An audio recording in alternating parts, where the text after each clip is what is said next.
It'll be kind of a stealth way that those other HVAC companies, those other lawyers, those other accountants, those other, tax experts are going to get wiped out by AI. It's not because AI took their job, it's because their competitors picked it up before they did. The new Flat Rate Podcast. The new Flat Rate! For contractors ready to boost tickets, simplify business, and gain freedom.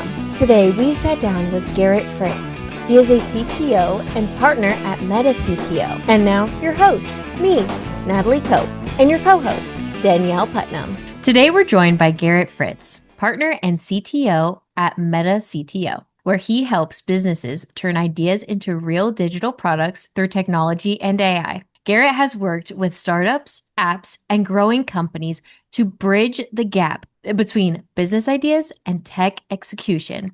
Today, we're talking about AI, innovation, and how business owners can use technology to grow smarter. Garrett, thanks so much for being here today. Pleasure to be here. Thanks for having me. You know what's fun about this conversation is over all of the AI talks that we've had and guests, they're usually marketers. Mm-hmm. And so it's coming from an angle of marketers talking about AI and not from actual technology. So this is a treat to have you here to talk from an actual technology vantage point.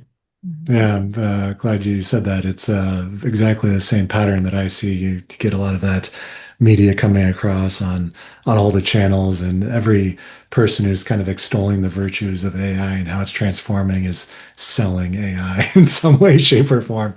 And the reality is a little dirtier or grayer than all of that rosy picture. Yeah. Yes. So shed some light. Teach us. Yeah, for sure. Yeah, I mean, go ahead.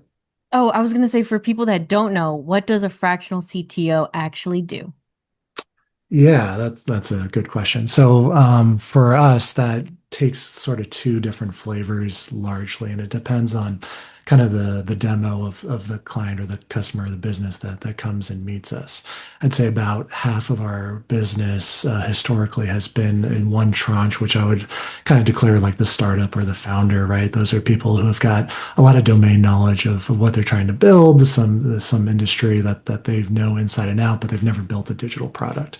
So they take their know-how of what they've been doing and a little bag of money, however they got that, rich uncle, investor, it doesn't really matter.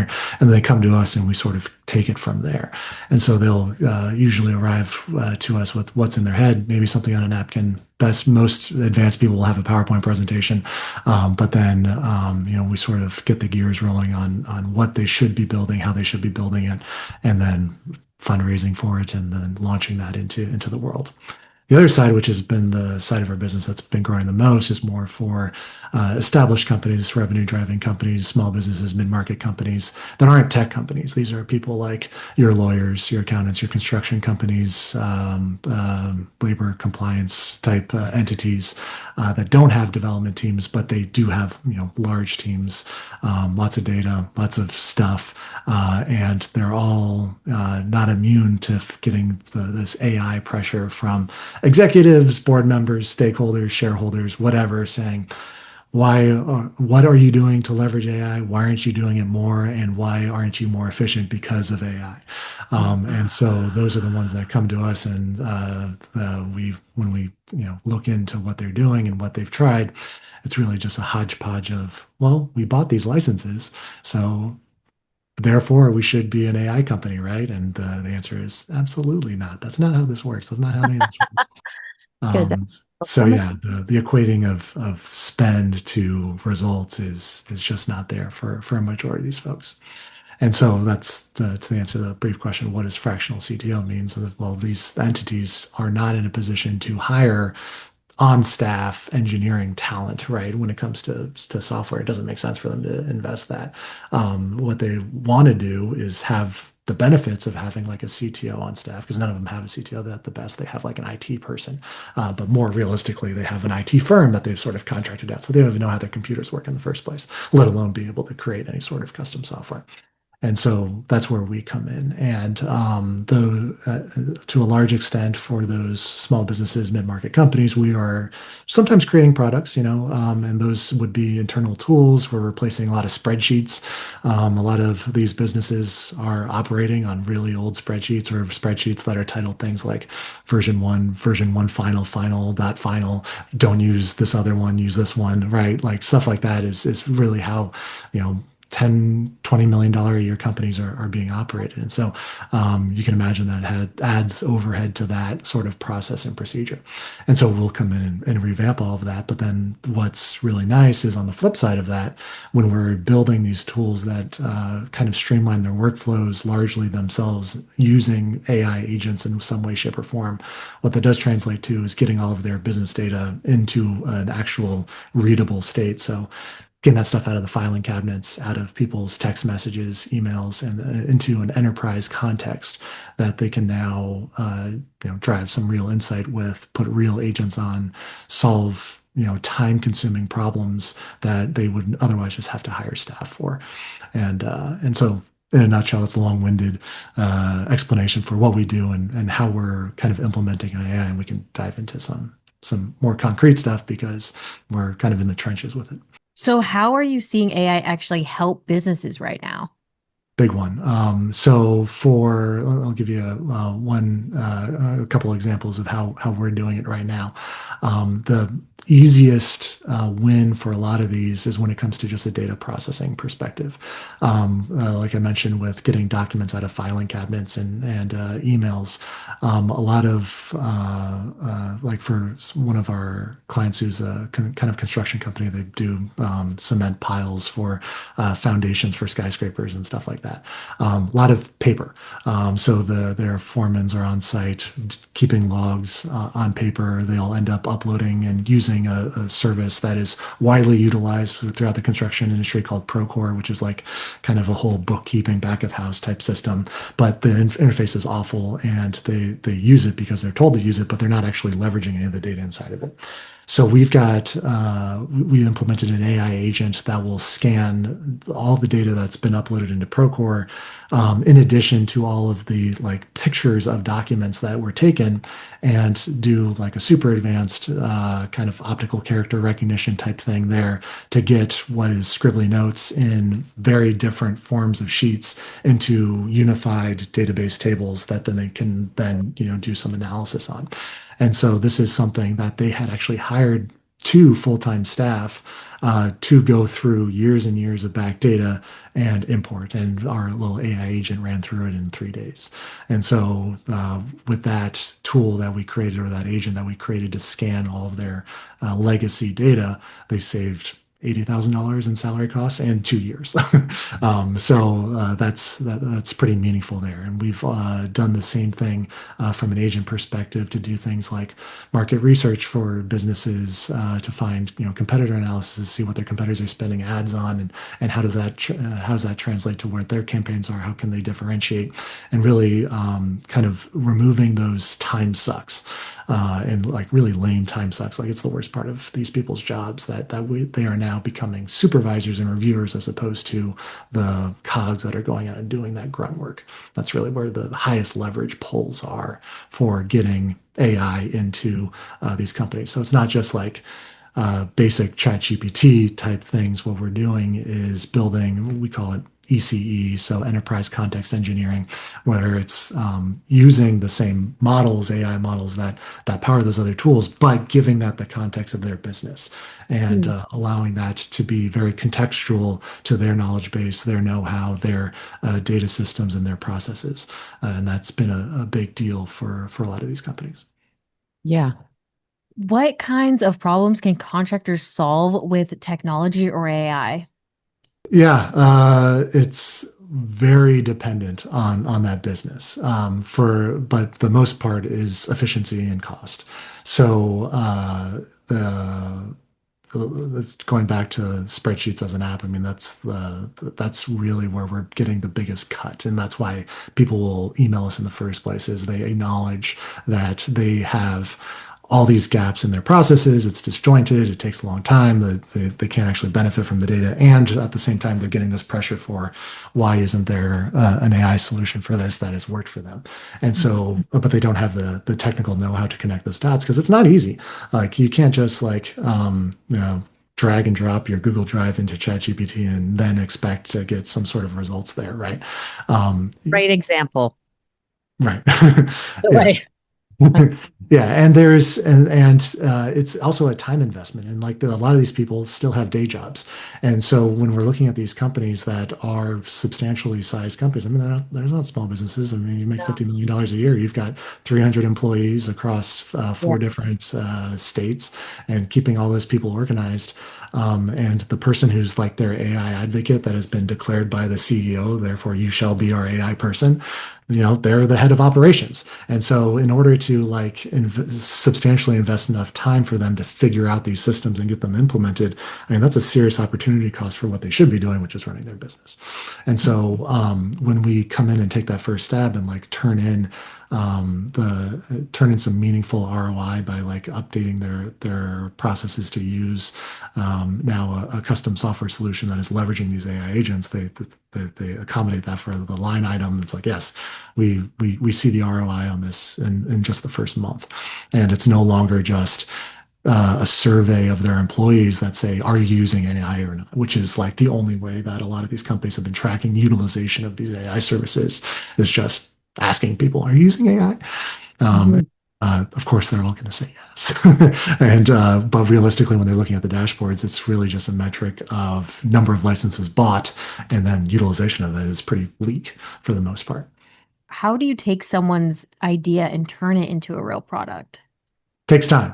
If we were to like to give an example of that construction company where we did, I mean, we started with that spreadsheet to app type thing, and the ultimate net of the product that we created for them was a complete workflow change for how they're doing estimating, on-site work, after action reporting, accounting connections. All of that is now a contiguous software product that is completely changed the way they do business and has allowed them to scale, 2 or 3 times to what they have without having to hire any more staff.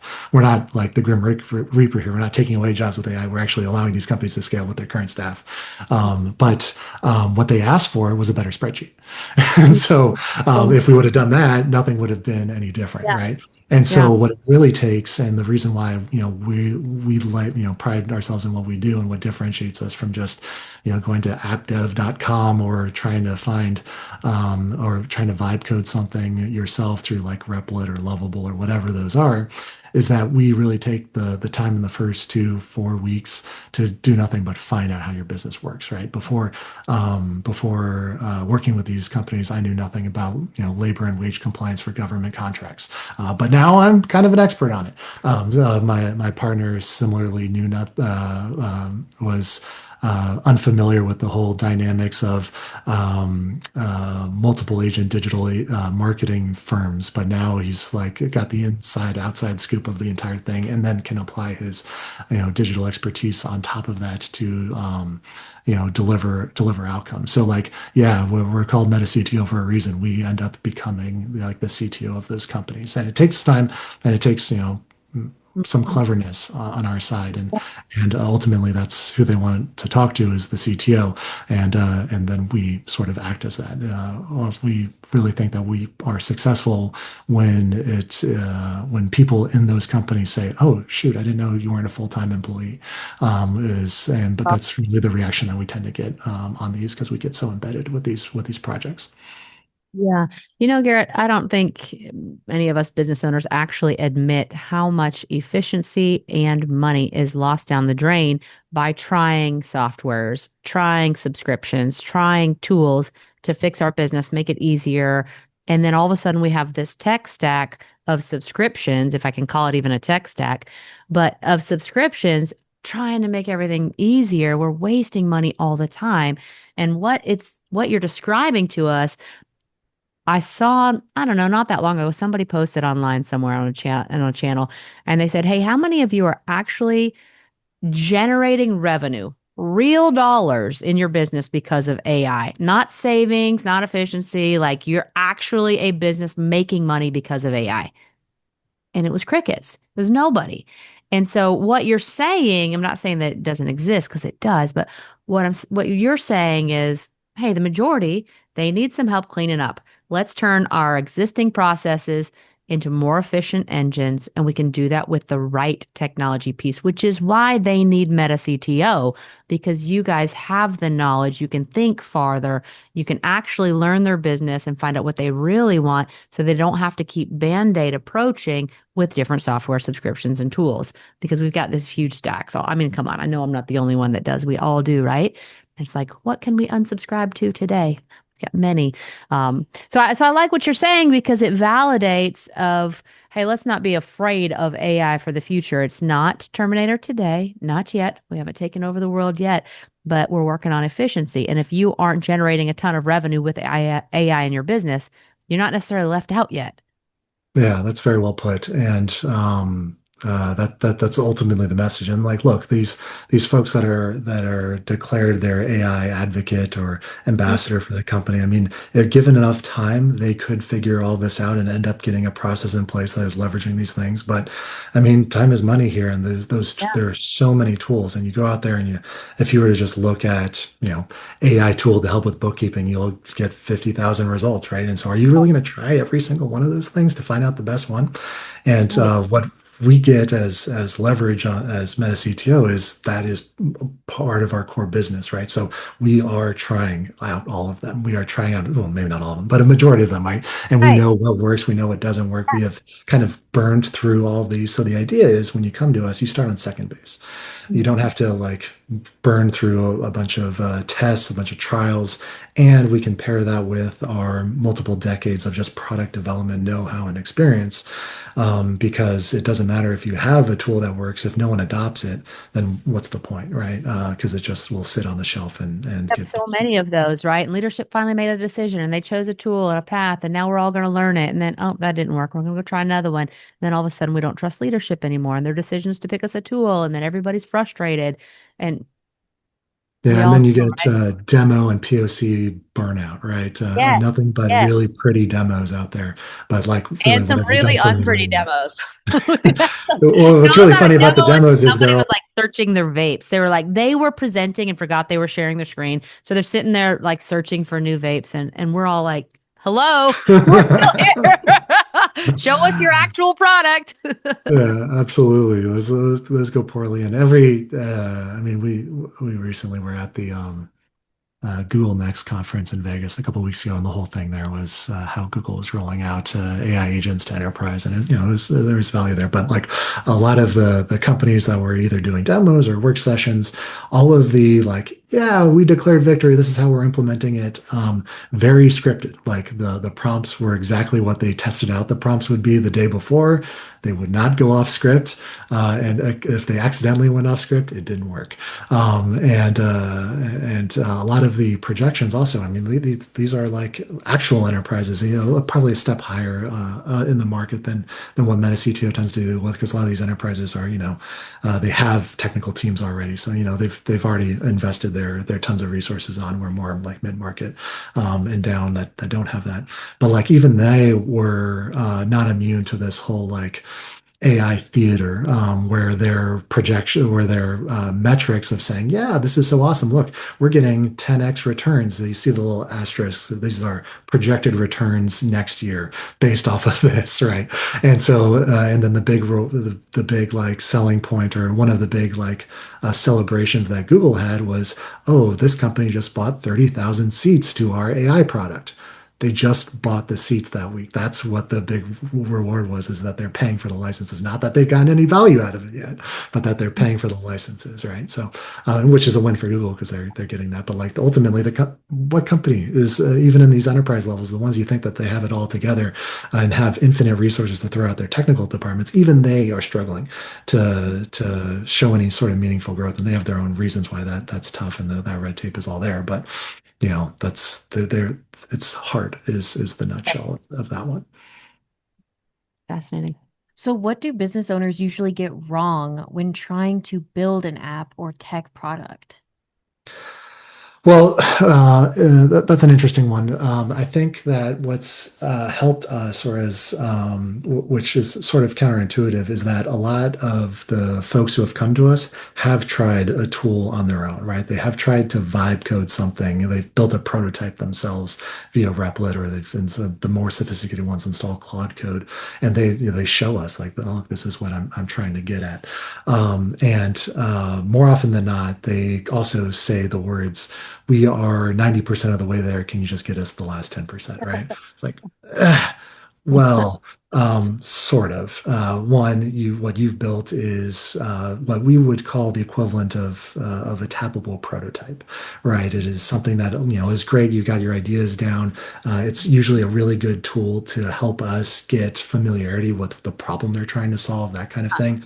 But it is nowhere near a workable product. It certainly is not something that, from an infrastructure perspective, can be deployed and scaled. But even as like a usable product, it leaves a lot to be desired. And that again is because this is the accountant we're talking to. They are not a UX designer, and what they built is it services them as an individual. But trying to explain that product to even their team or their subordinates or like another person across departments in that company, it's just a non-starter. It's like this is absolutely terrible. So the mistake is that when they're using these tools that they somehow become software development experts. That's not true.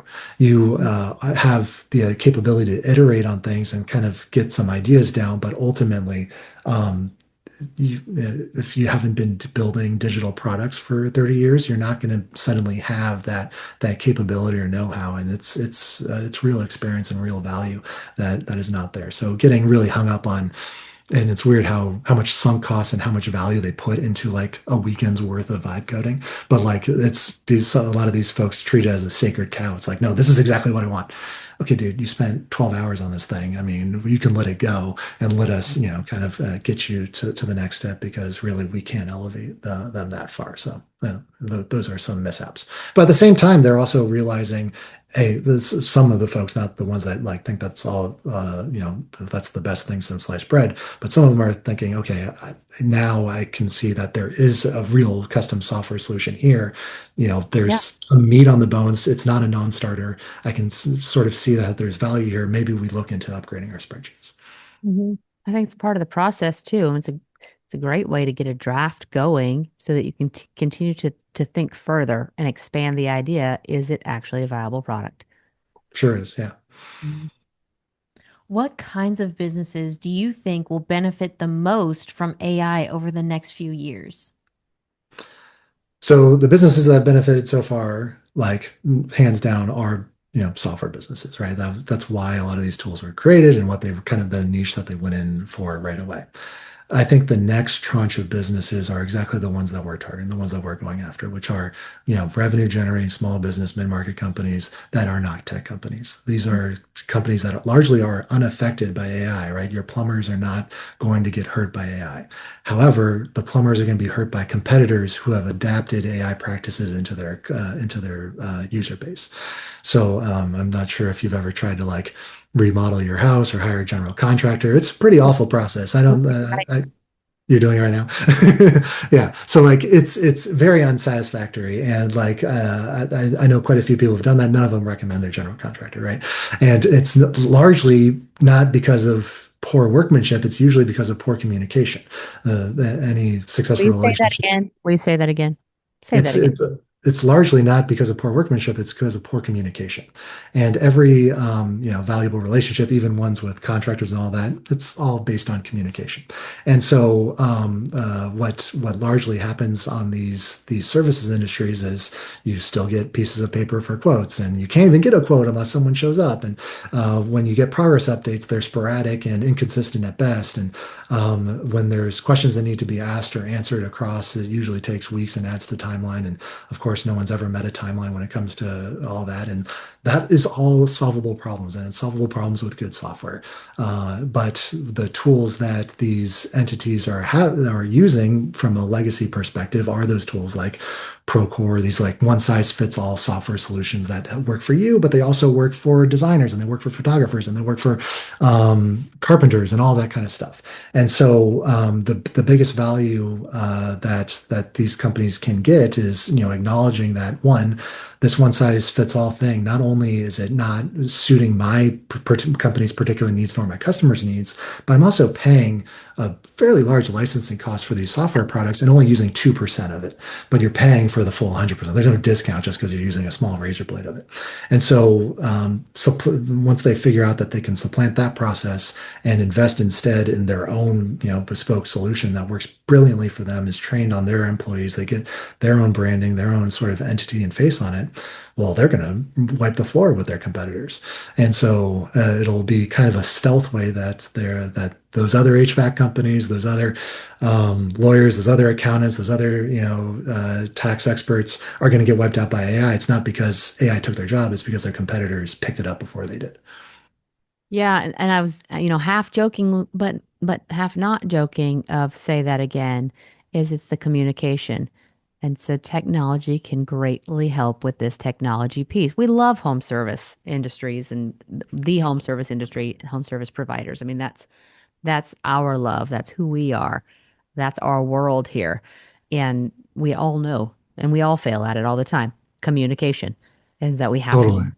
communicate, right? And so I love what you're saying here, Garrett, because it is, I like to say it's a lever that we can pull today that makes such a big difference. And all of a sudden, we turn all those $0 calls, those we went out on an estimate and we didn't get it calls, into revenue generating calls because of communication. And we can use technology to do that for us because a lot of the lack in communication is that humans don't want to do the communication. They don't want to say the Absolutely bad not. news, right?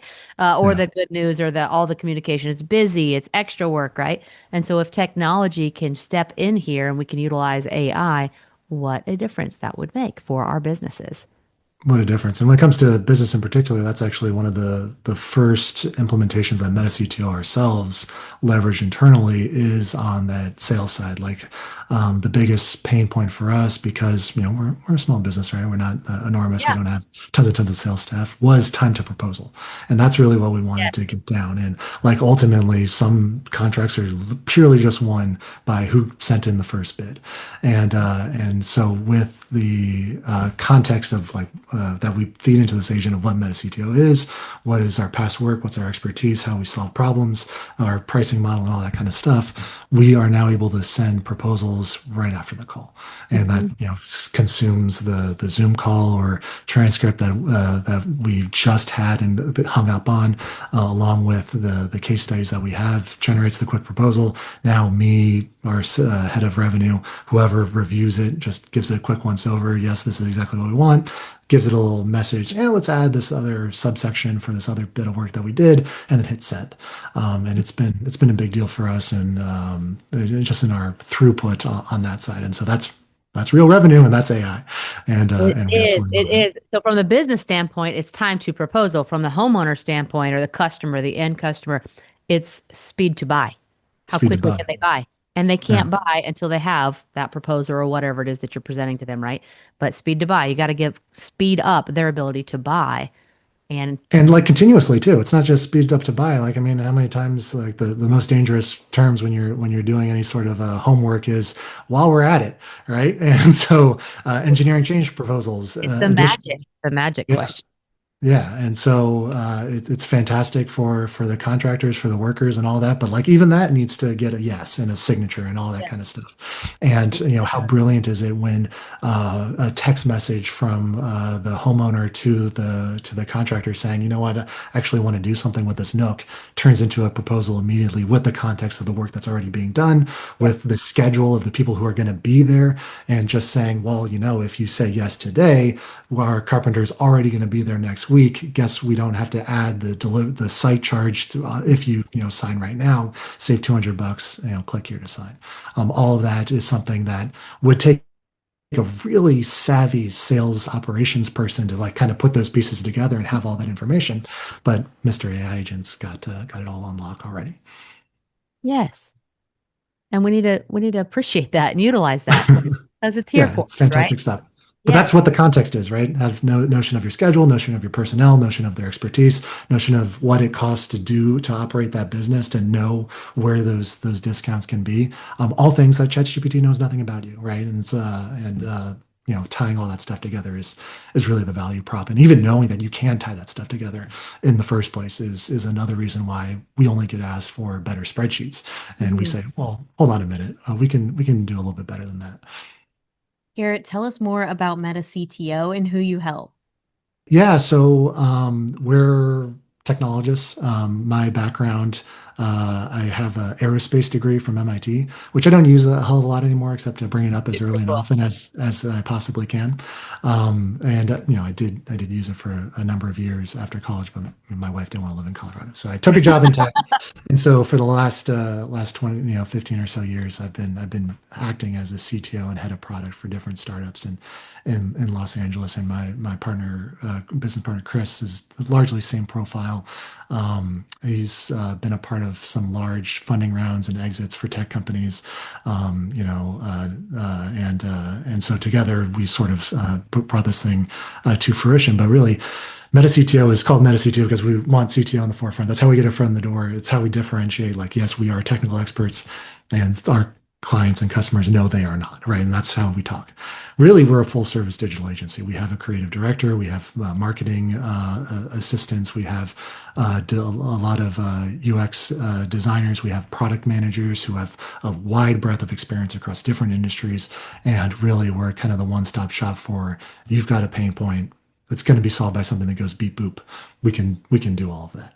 And so and where we fit into that equation with folks, I mean, we do work with some clients who do have their own development teams, but they just need that they're not making meaningful progress on the initiative that they actually want to make progress on. So they're doing maintenance, we're picking up from there. Sometimes we're supplanting the teams, sometimes we're augmenting them, but a lot of times it's, we've got no capacity or capability to do this. Just plug into what we have, and oh, by the way, don't slow us down, just figure it out, right? And so that's kind of the thing that we really like. I mean, we take ownership, we take the buck stops here kind of mentality when it comes to just give us your problems and we'll take care of the rest. So my last question for you is, what advice would you give to owners who have big ideas but don't know where to start? Good question. Start. That is one thing that I mean, as much as we all, from people in the software industry, harp on the term AI slop, right? It's all just crap out there and a giant mess. It is a beautiful thing to start, whether it's trying to create a prototype or sort of get your ideas down. Draft an email, a text message to somebody. It's always easier to start with something, and AI can give you something. And it's really easy to get things like writer's block or creativity block or anything like that. But ultimately, just describing your general problem or general thing that you're trying to do in a tool like Replit to like get something down will usually kind of turbo. Now, keep in mind all those caveats that I discussed previously, right? It's not going to give you the solution, but it will give you, a path forward. And the question is, how do you start? And so just do it. It is painless. It is cheap now, while these AI tech companies are still taking losses on their early initial offerings. It won't stay that way forever.